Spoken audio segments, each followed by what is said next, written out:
Muito bom. Estamos de volta no nosso estudo sobre a igreja e hoje nós vamos procurar responder a pergunta: a igreja vai piorar? Essa é uma pergunta que está aí rodando aí na internet, entre as pessoas. E aí como vai ficar a igreja daqui para frente? Vale a pena a gente investir na igreja? Vale a pena a gente continuar na igreja? Ou a igreja está de toda corrompida, não tem mais jeito? A única solução para ser cristão hoje é ficar fora da igreja. Você já deve ter tido contato com alguém que, dizendo-se cristão e confessando Jesus como Senhor e mantendo uma vida razoavelmente santa, estudando a Bíblia, orando, eventualmente até evangelizando, tem uma ideia muito pessimista em relação à igreja. Talvez você já tenha encontrado alguém até que já disse que é melhor você não estar na igreja, porque a igreja vai te estragar. Você, como cristão, não deveria nem estar na igreja, porque a igreja vai te estragar.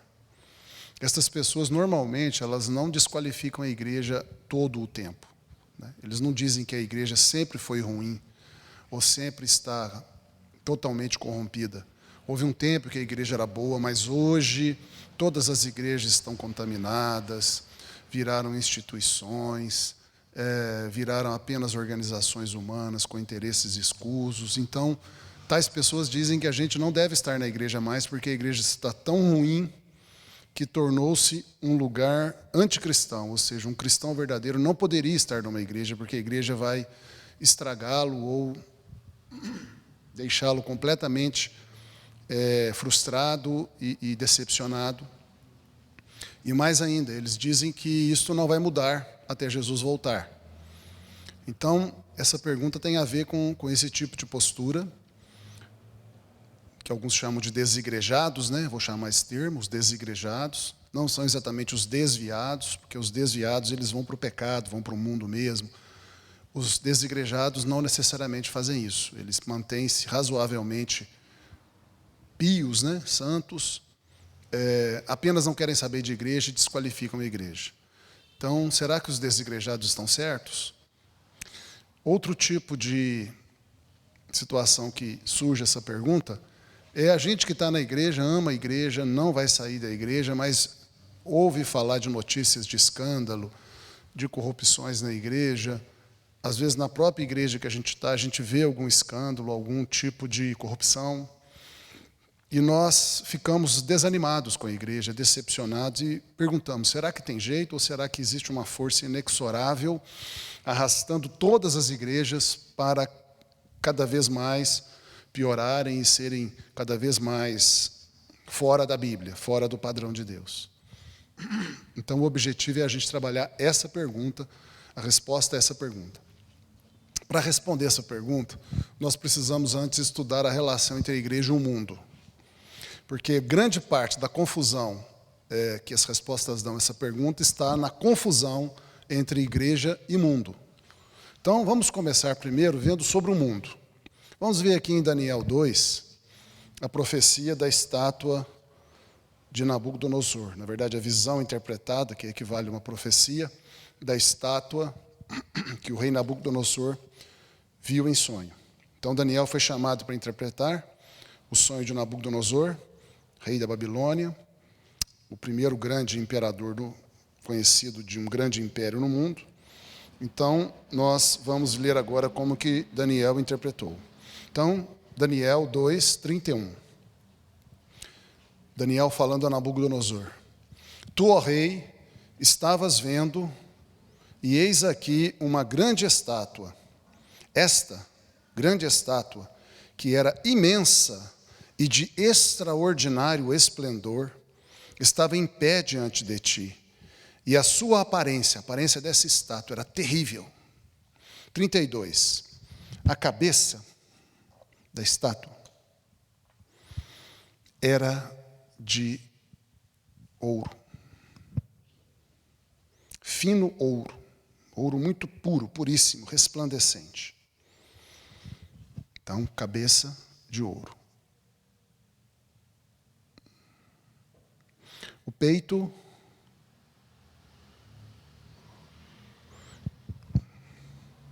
e os braços de prata. O ventre e os quadris de bronze.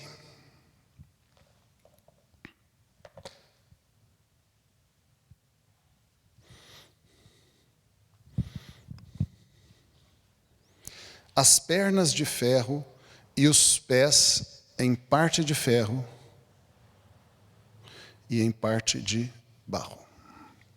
Esse desenho aqui bem esquemático de um ser humano, era uma estátua de um ser humano, a cabeça de ouro. Ouro.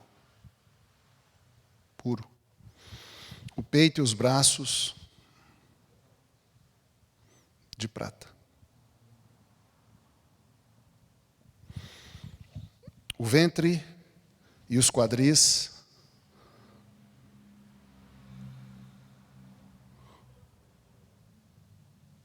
de bronze. As pernas de ferro. E os pés, os dois pés, de ferro misturado com barro.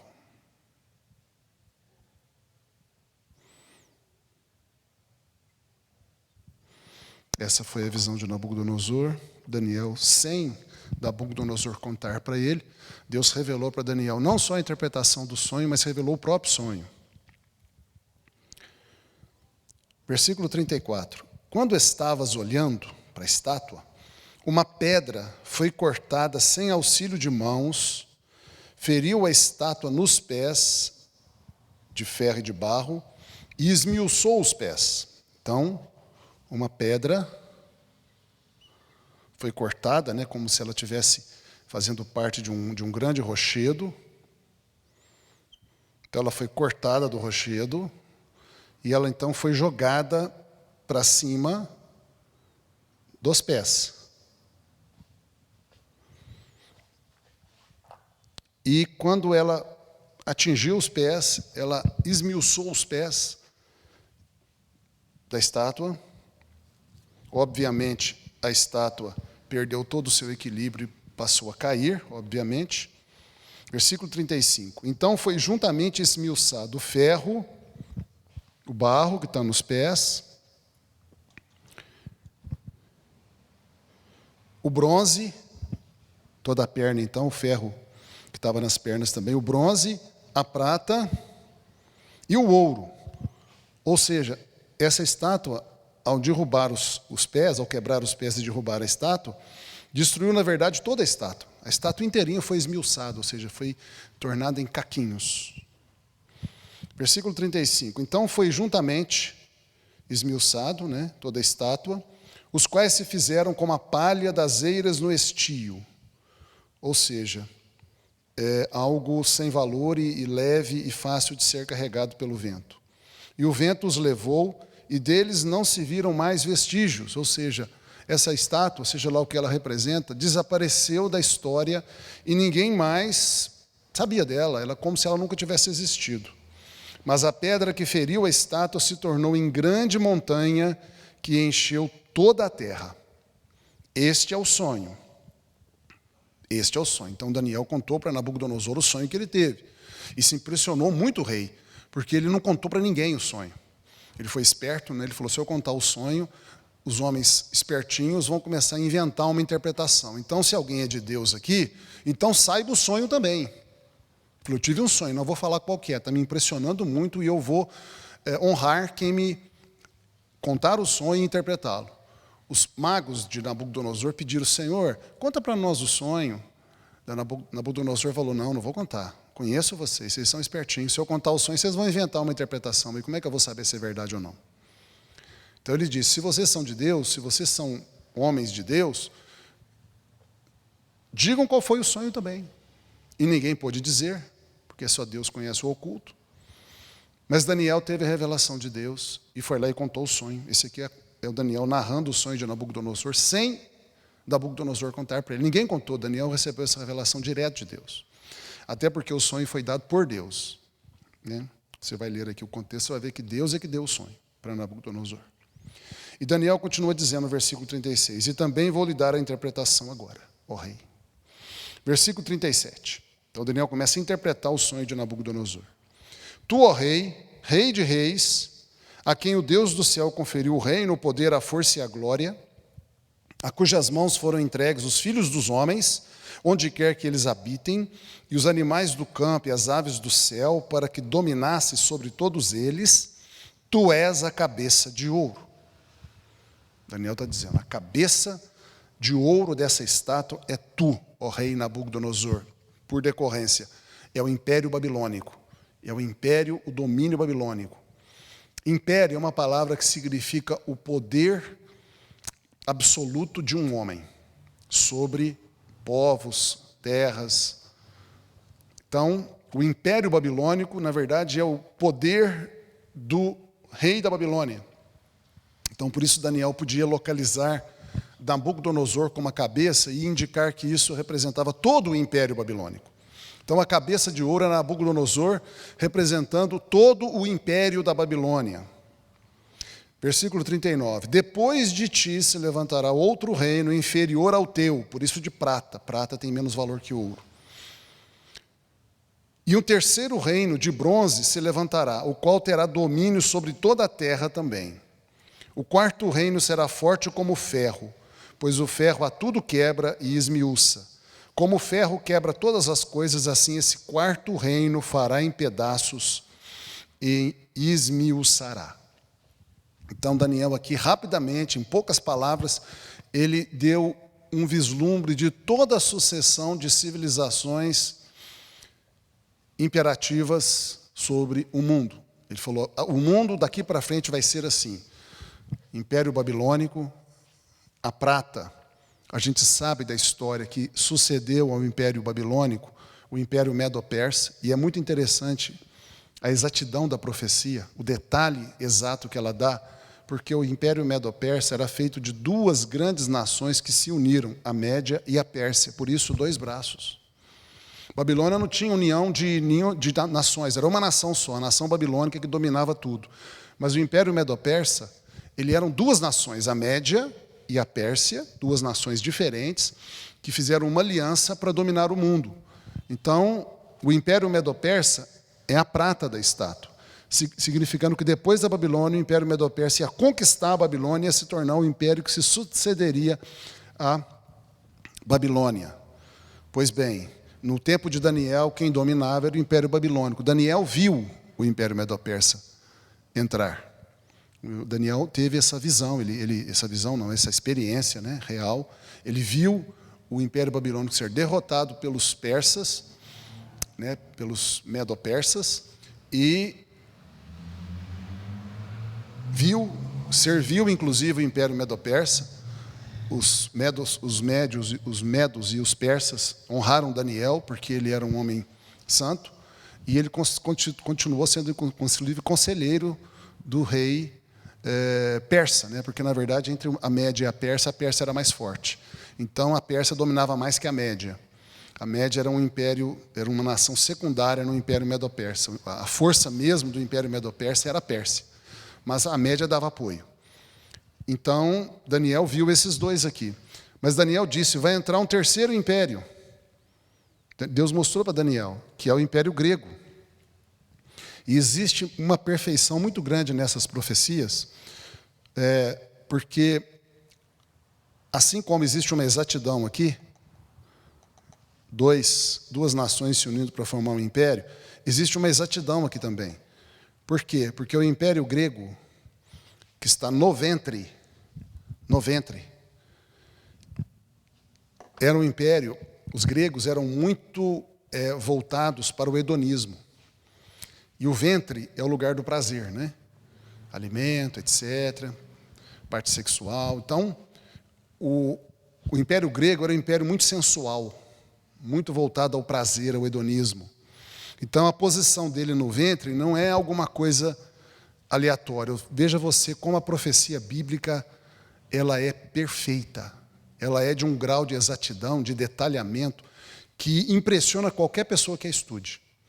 Mas é claro que tinha que ser. A profecia bíblica é a revelação do próprio Deus das coisas. Então é claro que Deus é perfeito. E tudo que Ele fala e faz e revela é perfeito também. Vamos continuar então. E Daniel fala, porém surgirá depois do Império Grego, o outro império, mais forte que todos eles, representado pelo ferro. E veja bem, Daniel, quando profetizou isso, não existia o Império Medo-Persa ainda. Não existia. Muito menos existia o Império Grego, estava séculos à frente. E muito menos o Romano, que estava mais séculos à frente ainda. Então, alguém vai dizer, não, é porque Daniel já sabia. Daniel não sabia, não tinha como saber. Homem nenhum sabia. Tudo isso aqui estava no futuro. Longínquo, inclusive, alguma parte dele. Essa parte final está nos tempos atuais. Como é que Daniel enxergou aí? Daniel viveu mais ou menos 600 anos antes de Cristo. Há 2.600 anos atrás ele enxergou os dias atuais? A pedra que corta é os dias atuais. Aqui, o Império Romano, por exemplo, começou a se levantar com força, não tenho precisão aqui, mas muito aproximadamente, lá pelo ano 100 antes de Cristo. Então, como é que ele, 500 anos antes, conseguiu ver isso? O Império Grego, também não tenho exatidão aqui, mas foi muitos anos depois de Daniel, 2 séculos talvez depois de Daniel. Como é que Daniel ia saber isso humanamente falando? Era impossível. Mesmo o Império Medo-Persa não existia no tempo de Daniel. Daqui para frente é tudo profecia. E a exatidão aqui do Império de Ferro, de Roma, usar o ferro como símbolo, veja você, tem menos valor que o bronze, a prata e o ouro, mas é mais duro que o bronze, a prata e o ouro, que é exatamente o Império Romano.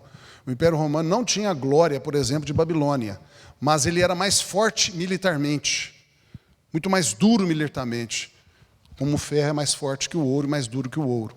A outra coisa é a exatidão, 2 pernas. O Império Romano, ele subsistiu pela união de 2 grandes subimpérios. O Império Romano do Ocidente e o Império Romano do Oriente. Sede Roma, o Império Romano do Ocidente, a sede era Roma, mas o Império Romano do Oriente, a sede era Constantinopla. Então, até nesse ponto, a profecia é exata. Dizendo o seguinte, esse 4º Império Mundial, ele será dividido em 2, como as pernas são 2. E aí Daniel fala especialmente do fim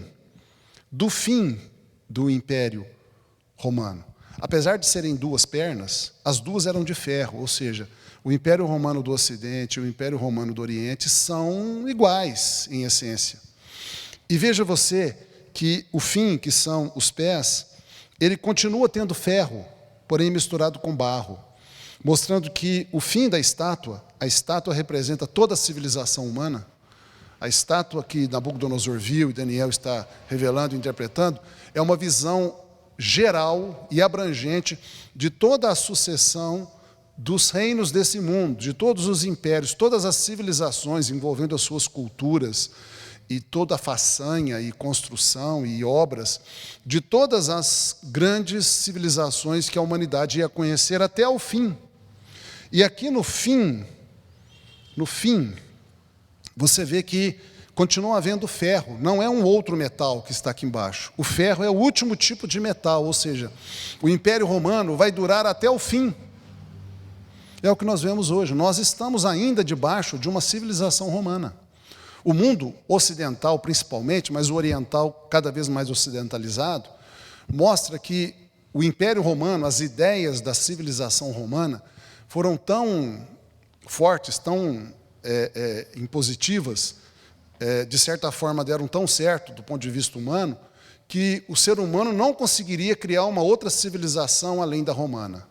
Então a romana seria a última civilização que o ser humano conseguiria criar. O ser humano não conseguiria passar da civilização romana. Na verdade, a gente sabe pela história que aqui tem um pouquinho das anteriores, né? Os romanos aproveitaram muito dos gregos, tanto é que a gente fala de cultura greco-romana, né? E que também, por sua vez, aproveitaram alguma coisa daqui e aqui. Então, na verdade, nós temos aí, então, a descrição de todo o processo civilizatório humano. Vamos continuar lendo? versículo 41.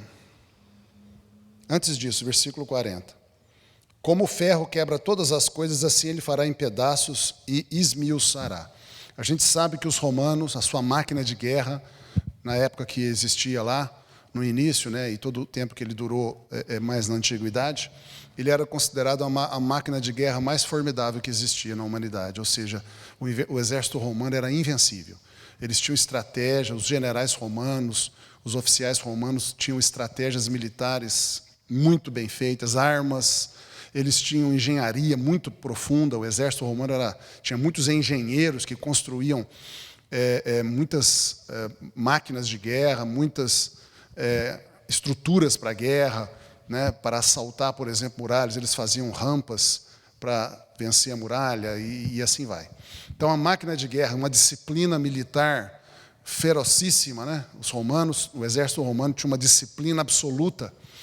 Então, construíam estradas e assim vai. O exército romano ele era muito de engenharia, como tem hoje. Os exércitos têm muita engenharia. Isso começou no exército romano. O exército romano ele era cheio de engenheiros. Eles construíam aquedutos, estradas, castelos, fortificações, construíam até cidades, muralhas, construíam tudo para poder, aravam terras, para tornar a agricultura viável, construíam canais de irrigação. O exército romano era, na verdade, um corpo de engenheiros também.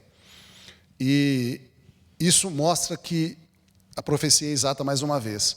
Ninguém poderia suplantar a força militar dessa civilização. Por isso que diz assim que esse império, né, o romano, fará em pedaço e esmiuçará tudo que se colocar no seu caminho. E era assim.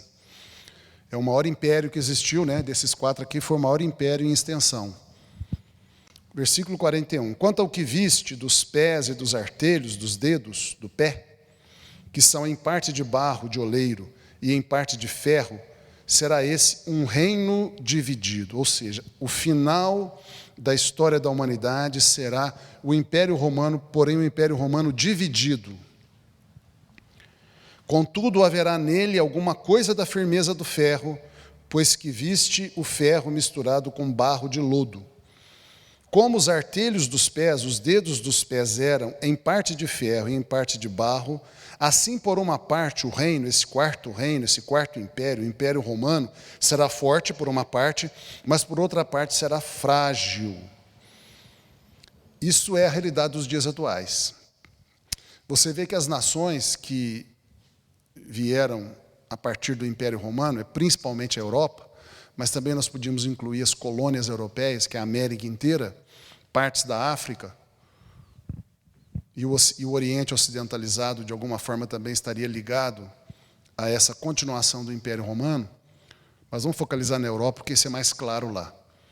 As nações europeias são muito fortes dentro delas. A França é forte dentro dela, a Inglaterra é forte dentro dela, a Alemanha é forte dentro dela, a Bélgica é forte dentro dela, a Suécia é forte dentro dela, a Itália é forte dentro dela, a Espanha é forte dentro dela.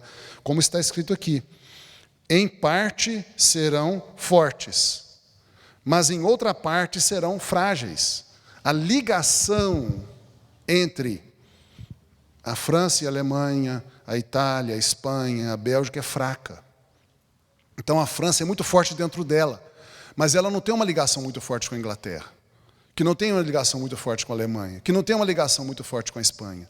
É exatamente o que a gente vê, a precisão da estátua é muito grande. Porque, veja bem, você pega um pedacinho do dedo, ele é de ferro, duro, coeso. É a França, por exemplo, dentro dela, é a Alemanha dentro dela, é a Inglaterra dentro dela. Mas a hora que você pega um outro pedacinho e vai juntar, você põe barro, colando as duas partes de ferro. O barro é muito mais fraco que o ferro. Então, a Alemanha é muito forte, a Inglaterra é muito forte, mas a ligação delas é fraca. Tão fraca que você viu agora, por exemplo, que a Inglaterra saiu da União Europeia, né? Fez lá o Brexit, né? Saiu da União Europeia. Não vai ter o euro mais como moeda, vai voltar a ser a libra esterlina. Ou seja, ela é muito forte dentro dela, mas ela tem uma ligação fraca com os outros países. A Espanha é muito forte dentro dela, mas a ligação dela com a França é pequena, é fraca. Então, a estátua está mostrando que nós estamos vivendo no fim da civilização humana, no fim dela. Essa é uma das provas bíblicas que nós estamos vivendo no final dos tempos. Nós estamos aqui, ó. Finalzinho de tudo. Não tem mais nada depois. Nós estamos só aguardando a pedra que foi cortada sem auxílio de mãos humanas cair do céu e quebrar essa estrutura. Que pedra é essa? Essa pedra é Jesus voltando. Essa pedra é Jesus que vem do céu. É a volta de Jesus. Quando Jesus volta, ele destrói a civilização humana. Por quê? Isso é a batalha do Armagedon. Porque a civilização humana é ímpia, iníqua, má, injusta. Ela constrói só injustiça, miséria, guerras, maldades. Você vê a política no Brasil, por exemplo, e é verdade no mundo inteiro, a gente não cansa de ver corrupção. Parece que esse povo, né, grande parte deles, não consegue deixar de ser corrupto. Quanto mais corrupção, eles querem mais ainda. Parece que não tem fim. O poço não tem fim. Quando a gente pensa que eles chegaram no fundo do poço, eles abrem um alçapão e descem mais ainda. É assim em tudo. Não é só o político que é corrupto. Existe uma corrupção do dia a dia aí na sociedade. As pessoas são más, as pessoas são mentirosas, as pessoas traem umas às outras, são falsas, passam para trás, são injustas, desonestas, egoístas, egocêntricas. Estamos vendo aí assassinas, ladronas, ladras, ladrões, roubam. Nós vemos isso aí acontecendo todo o tempo. Por isso que Jesus vem e tem que destruir. E veja bem que depois que ele destrói a civilização humana, e ele vai destruir isso na batalha do Armagedon, está lá em Apocalipse 19, essa pedra que é ele, cresce e domina toda a terra, ou seja, é o milênio de Cristo e posteriormente a eternidade, ou seja, Jesus vai reinar sobre toda a terra e ele vai trazer o reino de Deus para a terra, atendendo à oração do Pai Nosso, que todos os dias milhões de pessoas fazem há muitos anos. Há séculos e séculos Deus está ouvindo essa oração. Venha o teu reino. Deus vai atender essa oração. Ela não vai ficar no vazio, não está caindo no vazio. Deus vai atender. O reino de Deus virá por meio da volta de Jesus e vai encher toda a terra. Então, a paz, a justiça, a harmonia, a felicidade vai inundar o planeta inteiro e depois o universo inteiro. E o mal vai ser trancafiado no inferno final, que é Geena, o lago de fogo e enxofre, e nunca mais sairá de lá. Vamos continuar lendo? Versículo 43. Quanto ao que viste do ferro misturado com barro de lodo, misturar-se-ão mediante casamento, mas não se ligarão um ao outro, assim como o ferro não se mistura com barro. Alguém fala, mas isso hoje é o que está acontecendo? Hoje talvez não com tanta nitidez, mas foi no passado. Na formação dos reinos e das nações europeias, basta você procurar a história que você vai ver isso lá. Isso está escrito nos livros de história. A formação das nações europeias, que foram vários reinos, né, que foram surgindo a partir da invasão dos bárbaros, as nações começaram a se aliançar umas às outras por meio de casamento. Então, a filha de um rei casava com o filho do outro rei da outra nação. Isso acontecia o tempo todo, o tempo todo, o tempo todo. Essa profecia é precisa, exata, desse jeito que está escrito que aconteceu. Então, hoje você vai na Europa e vai ver o príncipe da Espanha, o rei da Espanha, que ainda tem, você vai ver que ele, de alguma forma, está casado com alguém que é de um outro país. E do outro país lá está casado com alguém que é do outro ainda. Então, os países da Europa são todos misturados por casamento, como está escrito aqui na Bíblia. Daniel previu isso séculos e séculos antes de acontecer, pela revelação de Deus, do Espírito Santo. Vamos continuar lendo, 44. Mas nos dias destes reis, o Deus do céu suscitará um reino que não será jamais destruído. Este reino não passará a outro povo, esmiuçará e consumirá todos estes reinos, mas ele mesmo, este reino, subsistirá para sempre. Nos dias destes reis, ou seja, no tempo em que nós estivermos vivendo aqui, os pés da estátua, que é o tempo de hoje, nós estamos no tempo do fim. O Deus do céu, o único Deus vivo e verdadeiro, o Deus da Bíblia, o Deus da igreja, o Deus de Israel, o Deus de Jesus Cristo, o Deus da Bíblia, o nosso Deus, ele vai suscitar, ou seja, ele vai fazer aparecer um reino que não será jamais destruído. É essa pedra que foi cortada sem auxílio de mãos humanas. Ser cortado assim, auxílio de mãos humanas, significa que o homem não vai trazer o reino de Deus para a terra. É Deus que vai cortar essa pedra, é Deus que vai suscitar esse reino, é Deus que vai enviar Jesus, é Deus que vai instalar o reino dele na terra, não é o homem. Nós não conseguimos fazer isso. O que o homem consegue fazer é só essa estátua aqui, terrível, maligna, imprestável, que tem que ser destruída. E tem mais ainda, que tem que ser eliminada da memória. Vai existir um tempo que a gente não vai nem lembrar que existiu isso aqui, que existiu reinos de homens nesse mundo, de tão horrível que vai ser a memória. Então, esse reino, que é o reino de Deus por meio de Cristo, a volta de Jesus reinando sobre a terra, é o último reino. Não haverá nenhum reino depois do reino de Cristo, ou seja, é o reino final, porque ele subsistirá para sempre. Vamos continuar lendo? Versículo 45. Como viste que do monte significa o céu, foi cortada uma pedra sem auxílio de mãos humanas, ou seja, o próprio Deus enviou essa grande pedra que é Jesus para a terra, para instalar o reino de Deus aqui, e esta pedra esmiuçou o ferro, o bronze, a prata e o ouro, ou seja, essa pedra destruiu a civilização iníqua do homem. O grande Deus fez saber ao rei Nabucodonosor o que há de ser futuramente. Certo é o sonho e fiel a sua interpretação. Glória a Deus. Então, o que nós vemos aqui por esse texto de Daniel? Que o mundo vai de mal a pior. É por isso que você e eu vemos que, em vez de melhorar o mundo piora. Em vez dos homens promulgarem uma lei justa, eles promulgam uma lei injusta. Os Estados Unidos agora, eu ouvi dizer que o Biden, a primeira lei que ele fez nos Estados Unidos, não a primeiríssima, mas uma das primeiras leis que ele fez nos Estados Unidos, é de que agora os banheiros são mistos o tempo todo. Não pode ter mais banheiro só de homem e banheiro só de mulher nos Estados Unidos. Todos os banheiros agora serão unissex, é pelo menos assim que eu li. Eu não sei se tem algum detalhe, se alguém souber, pode até comentar no vídeo embaixo aqui, porque a notícia que eu recebi é que isso está sendo um horror nos Estados Unidos. Ou seja, se um homem quiser entrar num banheiro de uma mulher, ele pode. Então, o que o pessoal que é crente lá nos Estados Unidos está falando? Vai aumentar o estupro nos Estados Unidos. As mulheres vão ficar com vergonha de usar banheiro agora, porque vai entrar um homem lá. Não, tem direito de usar o banheiro feminino. Já pensou? Aqui no Brasil, a impunidade. Quando a gente pensa que tinha um movimento para poder punir os malfeitores que roubam a nação, a gente vê agora os magistrados e legisladores trabalhando em conluio para criar impunidade, para poder roubar à vontade sem nenhuma punição. Ou seja, a gente está cansado de ser decepcionado. O mundo não melhora, o mundo só piora. Piora e piora e piora, mas isso já está profetizado, é assim mesmo. O ouro era nobre, a prata é menos nobre, tem menos valor. O bronze tem menos ainda, o ferro tem menos ainda, e o ferro misturado com barro, menos ainda. Ou seja, o mundo está piorando, e não tem como mudar. Não tem como mudar isso. Isso é profecia bíblica, e ninguém mexe na profecia bíblica. Deus falou, vai acontecer, porque Ele conhece o futuro, Ele sabe de todas as coisas. Então, o que isso traz ao nosso coração? O consolo.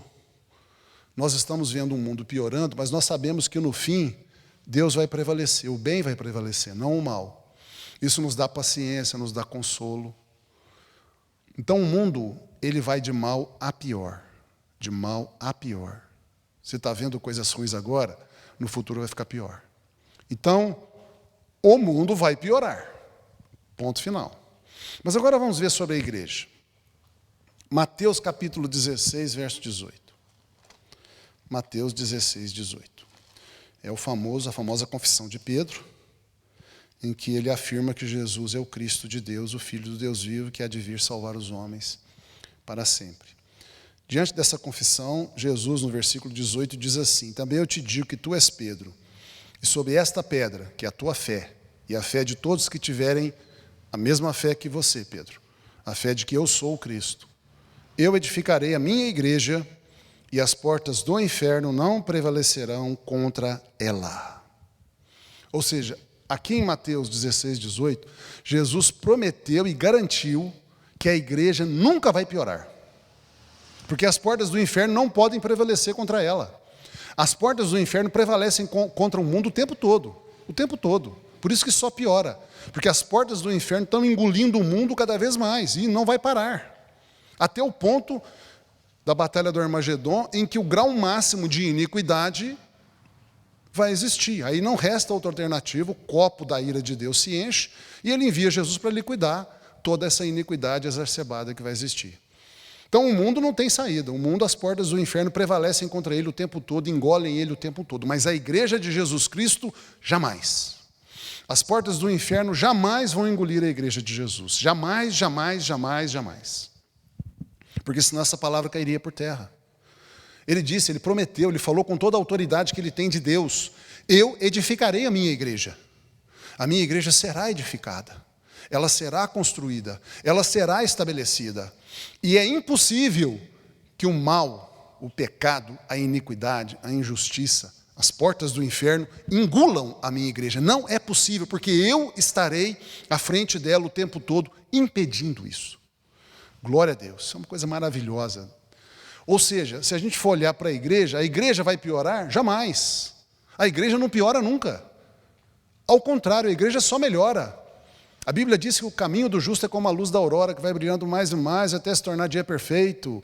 A Bíblia diz que Deus nos conduz de fé em fé e de glória em glória. A Bíblia diz que nós somos chamados para sermos aperfeiçoados.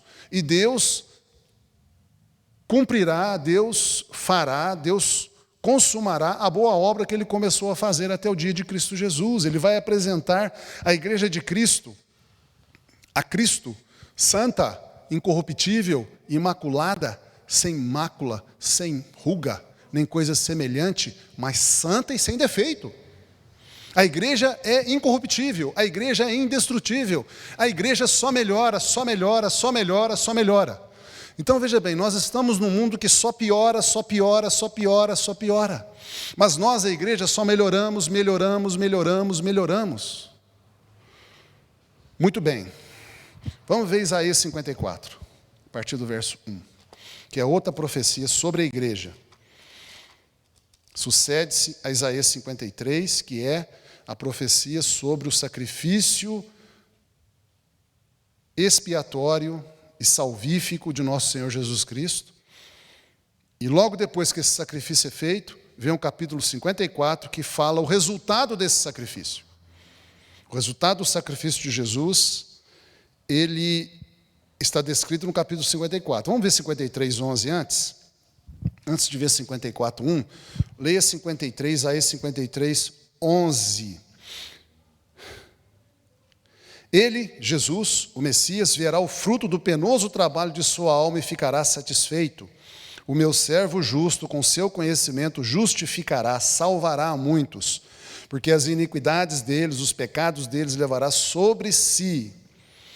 Ou seja, Jesus, ele vai conseguir, com a sua morte, sua ressurreição, ele vai conseguir criar um povo abençoado e abençoador na terra. Aí vem o capítulo 54, versículo 1. Canta alegremente, ó estéril, que não deste à luz. Está falando de nós, igreja.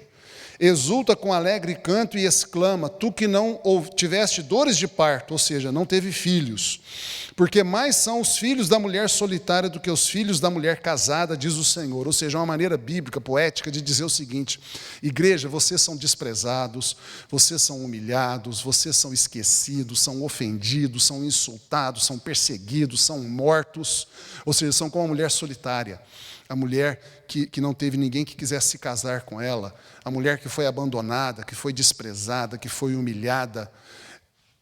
A Bíblia está dizendo, vocês, igrejas, são como essa mulher. Só que vocês, mulher abandonada, mulher desprezada, mulher traída, mulher solitária, que nem filhos teve, marido não teve porque é solitária, e muito menos filhos, porque o marido abandonou, e ela nem teve tempo de filhos, ou seja, uma mulher é uma pessoa julgada às traças.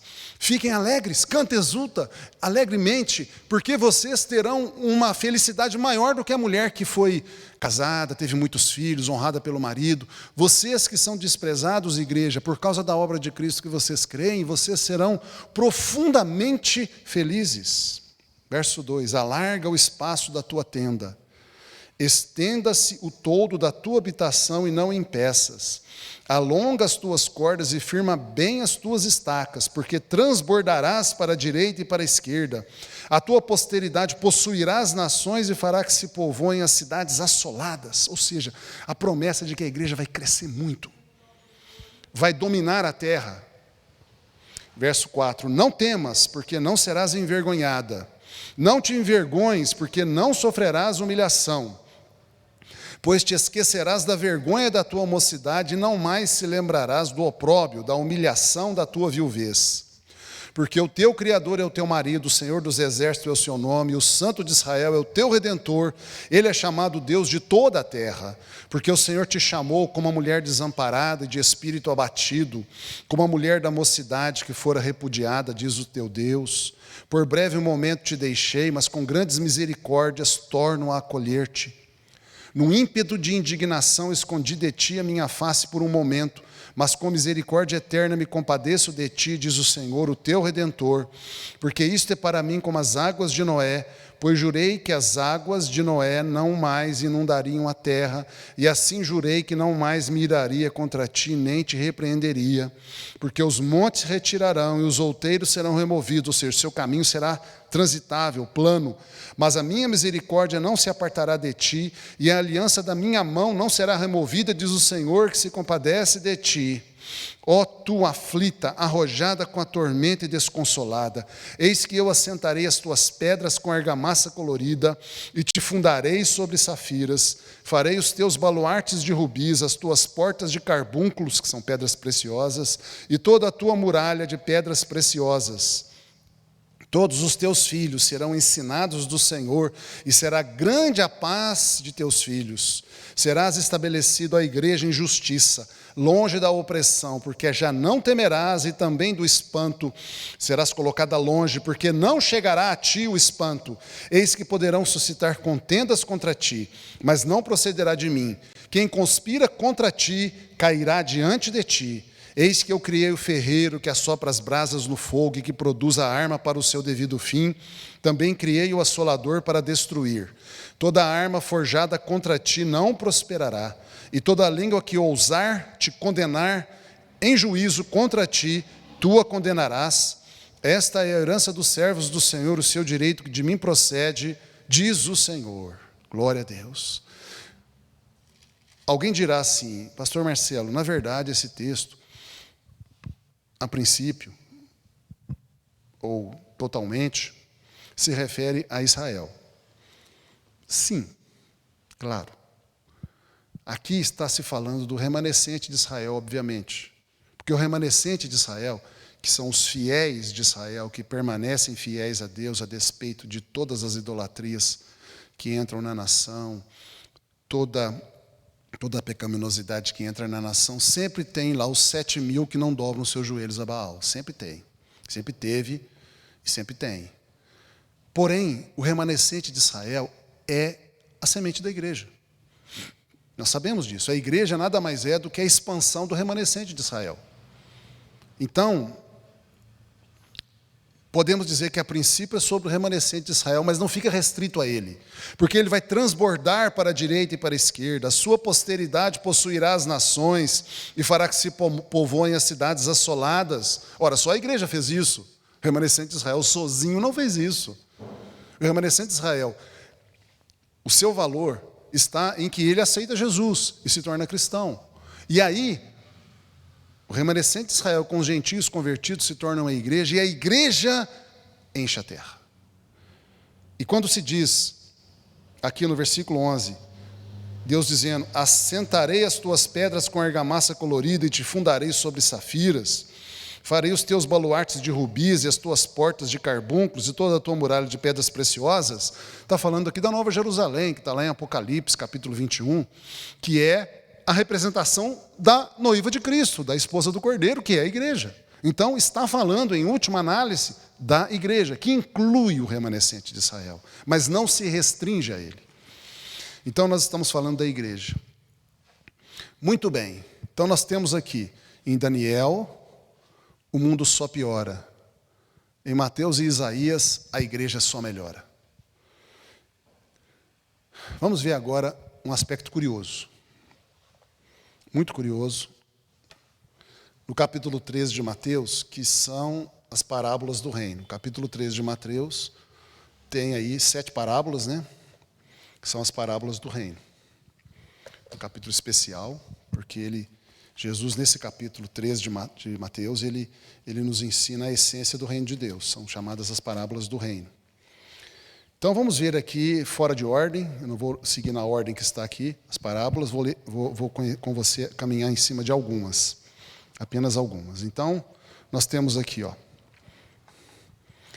Daniel, o mundo piora. O mundo piora cada vez mais, sem solução.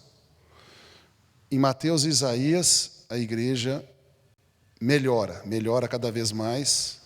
Inexoravelmente, não tem como impedir que a igreja melhore e não tem como impedir que o mundo piore. Mas vamos ver nas parábolas do reino uma coisa curiosa. Na verdade, não só nas parábolas do reino, nós vamos ver em Apocalipse também, em 2 Timóteo. Então eu vou fazer uma chave em todos esses versículos aqui e mostrar que existe uma mistura de mundo e igreja. Que a igreja, ela, por circunstâncias várias, ela, de certa forma, se mistura. Por isso eu vou pôr o sinal de mais aqui. Acho que eu vou tirar esse sinal de vezes aqui, para não parecer que está havendo uma conjugação entre os dois, mas sim uma oposição. Então eu vou colocar versos, tá? Igreja versus mundo, ou seja, igreja contra mundo, comparada com o mundo. O mundo piora, a igreja melhora. Mas há um momento em que a igreja, de certa forma, se associa ao mundo. E aqui é que fica difícil entender, porque a igreja melhora, mas o mundo piora, e o conjunto dos dois, melhora ou piora? Né? Então é por isso que fica difícil entender às vezes. Vamos ler então Mateus 13, 31, que é a parábola do grão de mostarda. Outra parábola lhes propôs Jesus, dizendo: o reino dos céus é semelhante a um grão de mostarda que um homem tomou e plantou no seu campo, o qual é, na verdade, a semente de mostarda, a menor de todas as sementes conhecidas ali na região. E crescida, porém, se torna a maior de todas as hortaliças e se faz árvore, de modo que até as aves do céu vêm aninhar-se nos seus ramos. Olha que interessante. Jesus está dizendo o seguinte, que o reino dos céus, e a igreja é a agência do reino dos céus. O reino dos céus é a mesma coisa que o reino de Deus. A igreja é a agência do reino de Deus, ou seja, podemos dizer que a igreja é o reino de Deus na terra, como uma embaixada, né? Você vai na embaixada, por exemplo, do Canadá no Brasil é o Canadá. Mesmo estando no Brasil, quando você vai lá em Brasília, na embaixada do Canadá, e entra na embaixada do Canadá, é solo brasileiro. Mas não, é solo canadense. Dentro da embaixada do Canadá no Brasil, é Canadá. Assim também, você vem aqui em Lavras, tem a agência do INSS. Então, a hora que você entra na agência do INSS aqui em Lavras, é o INSS.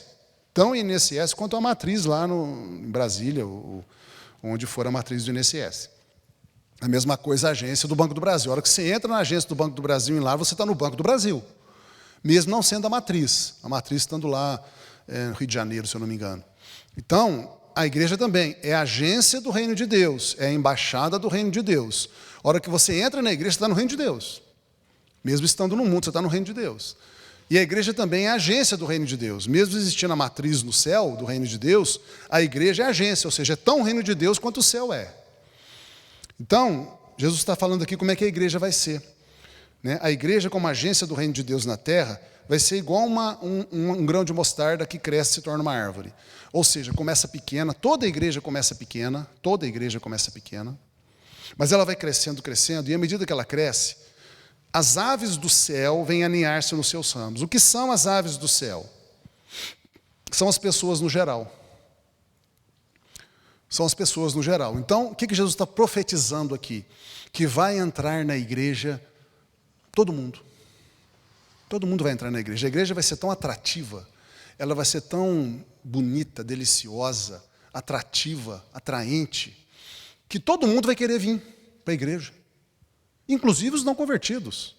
Então a parábola do grão de mostarda, que está em Mateus 13, 31 e 32, já é uma profecia de Jesus dizendo: o mundo vai vir para a igreja. Pessoas do mundo vão vir para a igreja. Esteja preparado. Vamos continuar lendo? Mateus 13, 18. Agora nós vamos ler aqui em 18 a parábola do semeador. Parte da parábola do semeador.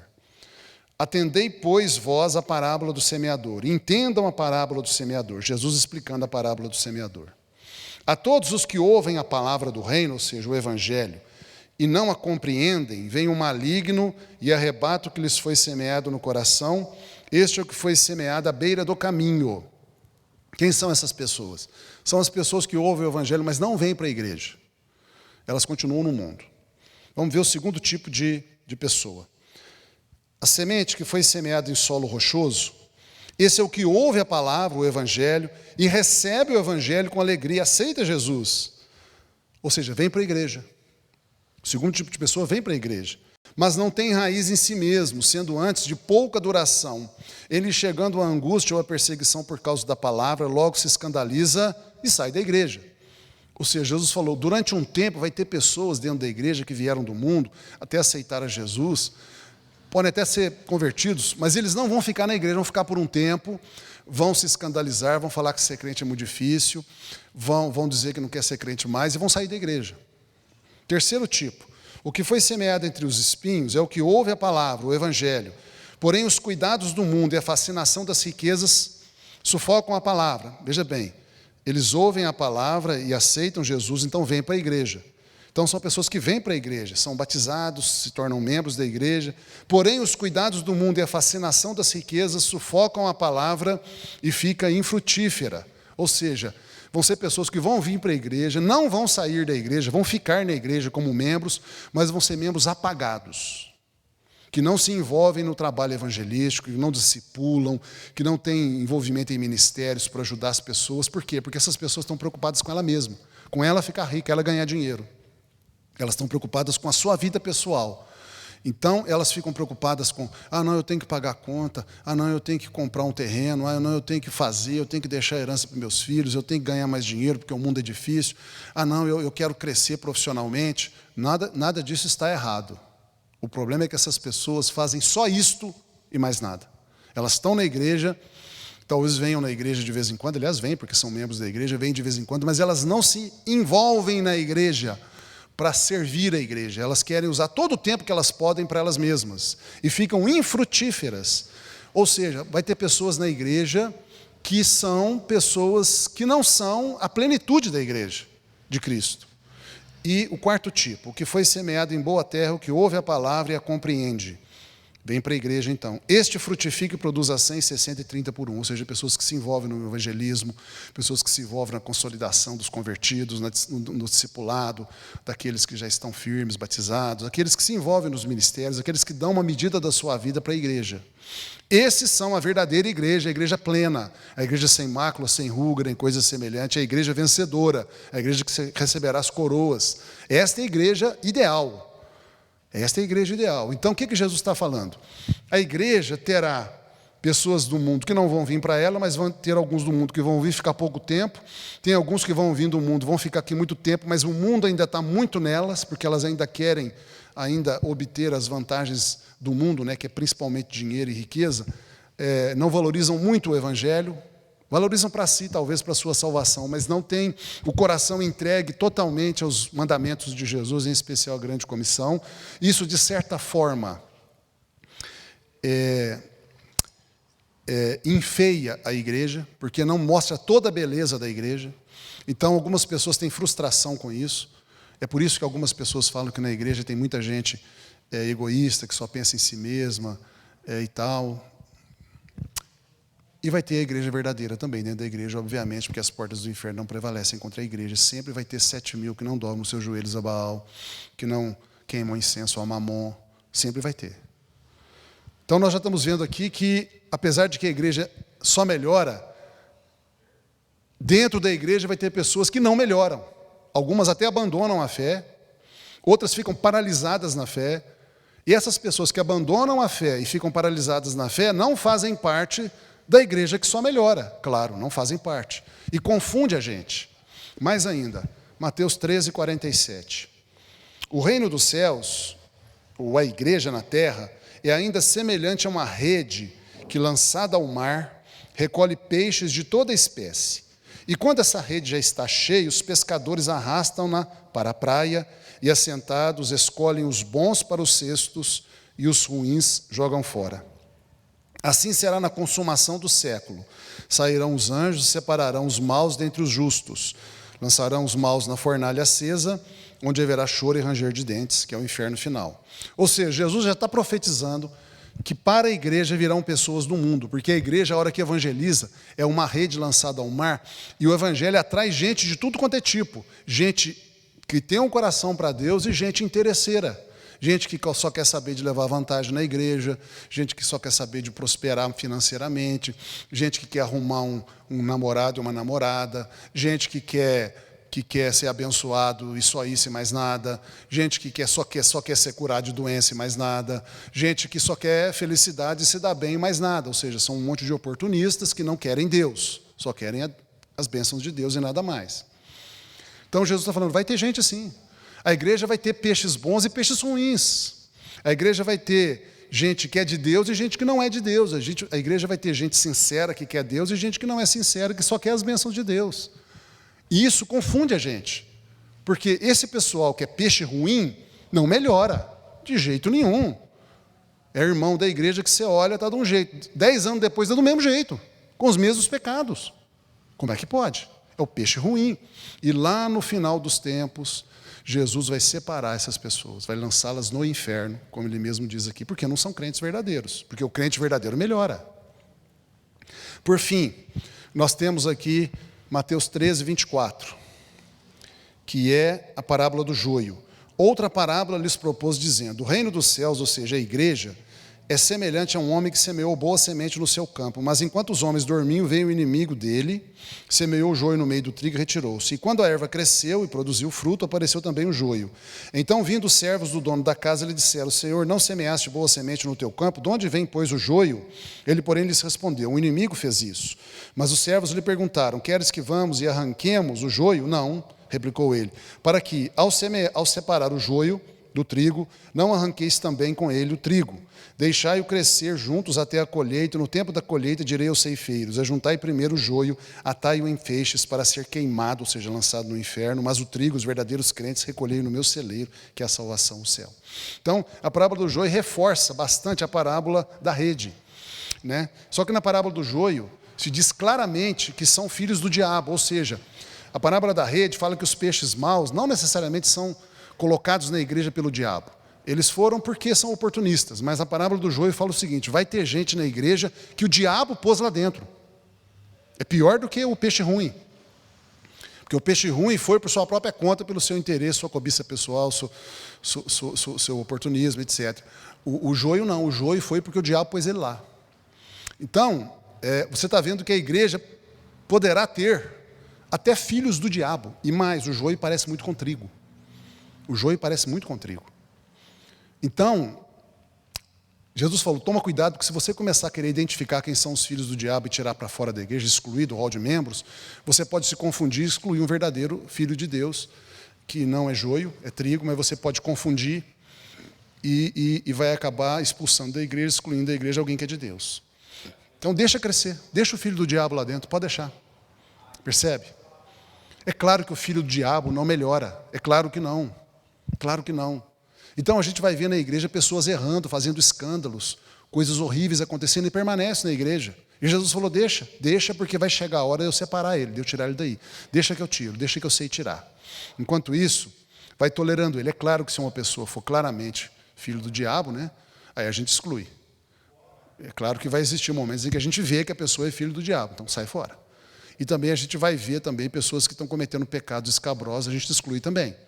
Jesus está falando aqui, olha, vai ter alguns que você não vai perceber, ele vai camuflar-se tanto que você não vai perceber. Então deixa que eu resolvo com ele, deixa que eu lido com ele. Pois bem, então nós vemos que existe uma mistura de igreja com o mundo. E o livro de Apocalipse, capítulo 2 e 3, e 2 Timóteo, toda a carta de 2 Timóteo, vai mostrar para nós com mais detalhes sobre isso. Eu vou encerrar o estudo agora, para a gente não ficar com ele muito longo. Então, semana que vem eu vou fazer a complementação, a finalização desse estudo. A gente vai estudar Apocalipse 2 e 3 e 2 Timóteo, para que a gente possa entender perfeitamente e também saber como nos mover e como ser uma igreja misturada. Todas as igrejas são misturadas, em maior ou menor medida. Algumas são tão misturadas que nem igreja mais são, não são seitas. Mas até as igrejas boas pode ter alguma coisa de mundo nela. E nós precisamos saber disso para a gente não se tornar um desigrejado. Então, o desigrejado, se ele entender estas coisas que estão na Bíblia, ele vai voltar para a igreja. Claro que ele vai procurar uma igreja boa, uma igreja que segue os princípios de uma boa igreja. E nós, IBCL, nós queremos ser, estamos nos esforçando para ser essa boa igreja.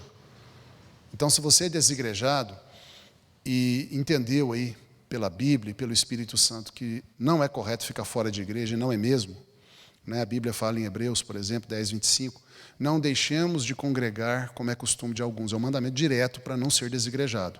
Mandamento direto, não há como contemporizar. Quem está desigrejado está errado, ponto final. Ponto final.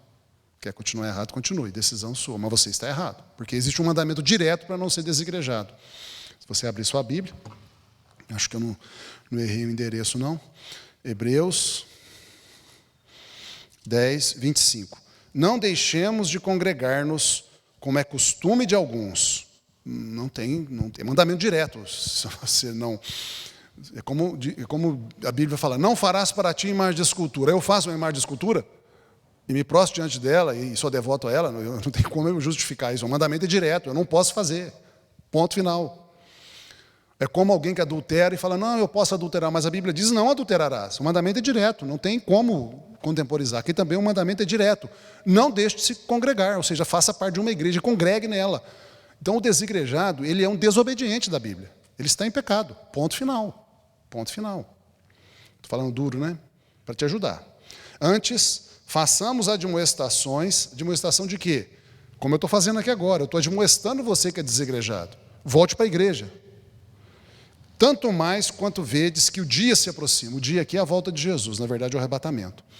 Então, quanto mais perto do arrebatamento, mais a gente tem que chamar a atenção dos desigrejados para eles pararem de ser desigrejados. Então, estamos convidando você que é desigrejado, volta para a igreja. E nós queremos receber você. Estou à disposição para conversar com você. Entendo você, desigrejado, perfeitamente. Acho que você tem razão em várias coisas. Em várias coisas. Esse estudo que eu estou fazendo agora, essa lição de hoje, segunda que vem, é por causa muito de você, não só de você, mas também por causa de você, porque você tem razão em várias coisas. Você está vendo a igreja misturada com o mundo, e eu estou te mostrando que a igreja, Jesus disse que a igreja seria misturada com o mundo, é impossível que não seja. O que nós temos que fazer é que o mundo não se sobrepõe à igreja, mas sim a igreja se sobrepõe ao mundo. É Apocalipse 2 e 3 e 2 Timóteo. Principalmente 2 Timóteo. Paulo vai mostrar, nós vamos isso claramente na segunda carta de Paulo a Timóteo, como Paulo está falando para Timóteo, olha, não tem jeito de não haver um pedaço de mundo dentro da igreja, não tem jeito. Não tem jeito de você não ficar escandalizado, não ficar horrorizado com algumas coisas na igreja, não se decepcionar com pessoas, não tem jeito, você vai ver isso. Só que você tem que ser uma igreja que prevalece sobre o mundo sem sair da igreja, local. Eu sei que alguns vão dizer, não, mas eu faço parte da igreja, eu faço parte do corpo de Cristo. Não, não. Quando ali em Hebreus 10, 25 está dizendo, não deixemos de congregar, você sabe que Paulo está falando de uma igreja local, que Paulo não, o autor de Hebreus, né? Pode ser Paulo, mas não sabemos. Está falando da igreja local. É óbvio, claro, evidente. É óbvio. E você sabe disso. Então, o mandamento ali é para a igreja local. Ser membro do corpo místico de Cristo, o corpo invisível de Cristo, do corpo de Cristo como um todo, da Igreja Universal, a Assembleia Universal dos Santos, dos primogênitos, sim, todo cristão é verdadeiro, né? Nascido de novo e verdadeiro. Mas também temos que ser membros de uma igreja local. E nós estamos aqui de braços abertos para receber você que está desigrejado, decepcionado com igrejas. Nós estamos mantendo princípios que vão fazer com que a igreja sempre prevaleça sobre o pouco de mundo, o pedaço de mundo que tem na igreja. Que Deus te abençoe e quero orar por você, Pai Santo, eu oro agora por esse irmão desigrejado, essa irmã desigrejada, que está aí com razão, Senhor, decepcionada com homens, viu escândalos, foi objeto de abuso. Ó Deus, agora eu clamo ao Senhor, porque o Teu Espírito Santo revele para essa irmã e para esse irmão que isto é a parte do mundo pecador que vai para o inferno, que está inevitavelmente nas igrejas locais. Mas leva este irmão e esta irmã a ter os olhos abertos para enxergar que existem ainda e sempre existirá boas igrejas locais, onde o comando delas, os ministérios, as lideranças, são igreja verdadeira de Jesus Cristo, e esta parte verdadeira que está na igreja local, ela contém, impede que o mundo prevaleça sobre a igreja, cumprindo a palavra do Senhor que diz: e as portas do inferno não prevalecerão contra a minha igreja. Assim eu oro e peço em nome de Jesus. Amém. Que Deus te abençoe até a próxima lição.